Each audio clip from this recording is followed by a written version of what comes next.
बच्चों हमने पिछले वीडियो में ये द साउंड ऑफ म्यूज़िक वाला जो चैप्टर है एवलिन ग्लीनी वाला ये स्टार्ट किया था। इसके जस्ट आगे 7th पैराग्राफ से अब हमें पढ़ना है। As for music she explain, वो एक्सप्लेन करती है कि म्यूज़िक के लिए it pours in through every part of my body, मेरे हर पार्ट में, बॉडी के हर हिस्से में म्यूज़िक उड़ेला हुआ है। इट टिंगल्स इन द स्किन, ये मेरी स्किन में है, कुछ अंदर समाया हुआ है। माई चीक बोन्स होती हैं अपने गाल की हड्डियाँ, तो मेरे गाल की हड्डियों में भी ये समाया हुआ है। And even in my hair, और यहाँ तक कि मेरे बालों में भी। When she plays the xylophone, जब वो सेलोफोन को बजाती है, she can sense the sound passing up the stick into her fingertips, तो उसे ये महसूस होता है, एक सेंस महसूस होता है जब म्यूज़िक उसकी उंगलियों के आगे वाले, देखिए फिंगर टिप्स हमारी फिंगर्स के जो आगे वाला हिस्सा होता है इन्हें हम फिंगर टिप्स कहते हैं। तो वो कहती है कि मेरे फिंगर टिप्स में मुझे ये म्यूज़िक जो है फील होता है by leaning against the drums, जो कि ड्रम्स को बजाने से आवाज़ आती है। She can feel the resonance flowing into her body, कि उसे वो जो ड्रम से निकलने वाली ध्वनि है वो उसे अपनी बॉडी में महसूस होती है।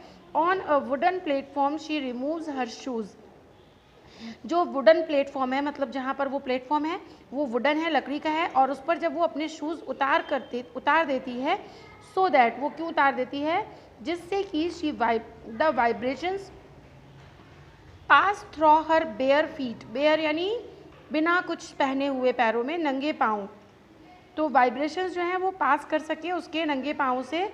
एंड हर लेग्स, और उसके पैरों तक, फीट से लेग्स तक होते हुए उसके जो वाइब्रेशंस हैं वो उन्हें फील कर सकती थी। नॉट सरप्राइजिंगली, आश्चर्य नहीं है इस बात में, एवलिन डिलाइट्स हर ऑडियंसेस, वो अपने श्रोताओं को, ऑडियंसेस को डिलाइट करती है, प्रसन्न करती है। इन 1991, यानी 1991 से पहले ही वो अपने ऑडियंसेस को क्या कर रही थी, प्रसन्न करती रहती थी, अपने म्यूज़िक के द्वारा उनको खुश करती रहती थी। और 1991 में she was presented with the Royal Philharmonic Society's prestigious socialist of the year award, और उसे सबसे अधिक प्रसिद्ध अवार्ड जो था फिलामोनिक सोसाइटी का, वो उसे सोशलिस्ट नहीं है ये, सोलोइस्ट है। सोलोइस्ट मतलब सिंगल वादन जो करती थी, वो अकेली बजाती थी, तो उसका उसे अवार्ड मिला था। सेज मास्टर पर्सनिस्ट जेम्स ब्लेड्स, जो जेम्स ब्लेड्स हैं ये नाम है पर्सनिस्ट का, जो उसके जिनके अंडर में वो सीख रही थी म्यूज़िक, तो वो क्या कहते हैं, God may have taken her hearing, भगवान ने हो सकता है उसका सुनना छीन लिया था, but he has given her back, यहाँ पे ही जो है वो गॉड के लिए यूज़ हुआ है, लेकिन उन्होंने उसे वापस दिया था समथिंग एक्स्ट्रा ऑर्डिनरी, कुछ एक्स्ट्रा ऑर्डिनरी यानी कुछ अलग, कुछ ज़्यादा बढ़ चढ़ करके उसे दिया था। वॉट वी हियर, जो कुछ भी हम सुनते हैं, शी फील्स, उसे वो महसूस करती है। Far more deeply than any of us, और हम जितना महसूस कर सकते हैं उससे भी ज़्यादा गहराइयों से वो उसे फील कर लेती है। That is why she expresses music so beautifully, और इसीलिए वो बहुत ब्यूटीफुली, बहुत सुंदरता से, खूबसूरती से म्यूज़िक को एक्सप्रेस करती है। एवलिन कन्फेसेस दैट, एवलिन इस बात को कन्फेस करती है, she is something of a workaholic है वो, ये इस चीज़ को स्वीकार करती है कि I have just got to work, मैं तो सिर्फ काम करती हूँ। Often harder than classical musicians, और कभी कभी क्लासिकल जो म्यूजिशियंस हैं उनसे भी ज़्यादा मैं हार्ड वर्क करती हूँ। But the rewards are enormous, लेकिन जितना मैं हार्ड वर्क करती हूँ उससे भी ज़्यादा जो रिवार्ड्स हैं वो ज़्यादा बड़े हैं, यानी आप लोगों ने जो सम्मान दिया है उसको, उसके लिए वो कहती है कि वो ज़्यादा बड़े हैं, मैंने इतना कुछ नहीं किया है, मैंने अपने काम को वो उनसे छोटा बताती है।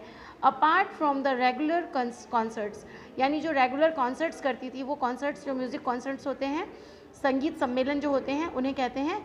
Evelyn also gives free concert in prisons and hospitals, यानी अपने रेगुलर कॉन्सर्ट्स के होने के बावजूद भी एवलिन जो है वो कुछ फ्री कॉन्सर्ट्स देती थी, किनको, प्रिजन्स को और हॉस्पिटल्स को। She also gives high priority to classes for she also gives high priority to classes for young musicians, और वो ज़्यादा प्रियोरिटी देती थी, उनको महत्व देती थी, जो यंग म्यूजिशियंस हैं, नए नए जो म्यूज़िक सीखने वाले हैं, उनको भी वो प्रियोरिटी देती थी. And Richlin of the Beethoven fund for deaf children says, and Richlin जो हैं जो बीथोवन के हैं वो फंड करते हैं, मतलब पैसे देते हैं डीफ चिल्ड्रन के लिए. She is a shining inspiration, और वो क्या कहते हैं कि वो एक चमकदार प्रेरणा है, चमकती हुई प्रेरणा है फॉर डीफ चिल्ड्रन, बहरे बच्चों के लिए. They see that there is nowhere that they can not go, वो ये कहते हैं कि ऐसा कोई स्थान नहीं है जहाँ वो नहीं जा सकते हैं. Evelyn Glennie has already accomplished more than most people twice her age, और जो एवलिन ग्लीनी है वो पहले ही अपनी उम्र से दुगने उम्र वाले लोगों को, ट्विस्ट हर एज यानी दुगने उसकी उम्र से जो दुगने लोग हैं उन लोगों को भी वो इंस्पिरेट करती है. She has brought percussion to the front of the orchestra, और वो ऑर्केस्ट्रा के फ्रंट में आकर काम करती है, यानी सबसे आगे खड़ी होती है, डीफ होने के बावजूद भी वो पिछड़ी हुई नहीं है.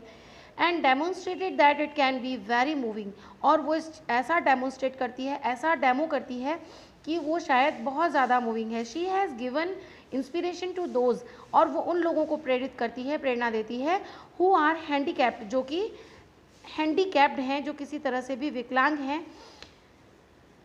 People who look to her and से, जो लोग भी उसे देखते हैं वो कहते हैं if she can do it, यदि वो कर सकती है तो आई कैन, मैं भी कर सकता हूँ. एंड नॉट द लीस्ट, और इससे कम कुछ भी नहीं. She has given enormous pleasure to millions, उसने हजारों लोगों को बहुत अधिक खुश किया है. एनॉर्मस का मतलब होता है बहुत बड़ा, ह्यूज, बिग, तो ये उसका सिनोनिम है. मिलियंस हजारों लोगों को उसने अपने काम से खुश किया है. तो ये 10th पैराग्राफ जो है एवलिन ग्लीनी का यहीं से फिनिश होता है. इसके क्वेश्चन आंसर्स एक बार हम डिस्कस कर लेते हैं. इसमें देखिए how old was Evelyn when she went to the Royal Academy of Music, जब वो रॉयल अकेडमी ऑफ म्यूज़िक में गई तो वो कितने की थी, यानी कितनी बड़ी थी, क्या एज थी, सब पूछा है. When was her deafness first notice, उसकी जो डीफनेस है, बहरापन है, वो पहली बार नोटिस कब किया गया था. व्हेन वॉज इट कन्फर्म्ड, और कब कन्फर्म हुआ था. तो इसमें आपको उसकी एज बतानी है, किसने कन्फर्म की वो भी बताना है, उसकी मदर ने कब नोटिस किया वो भी बताना है. सेकेंड पार्ट जो है क्वेश्चन आंसर्स का, who helped her to continue with music, किसने उसको हेल्प किया था. तो उसके मास्टर थे जो जेम्स ब्लेड्स, उनका नाम आ जाएगा, या पीछे वाले चैप्टर में, पीछे वाले पेज में जो इसका नाम दिया हुआ है वो देखिएगा, वही आएगा इसमें.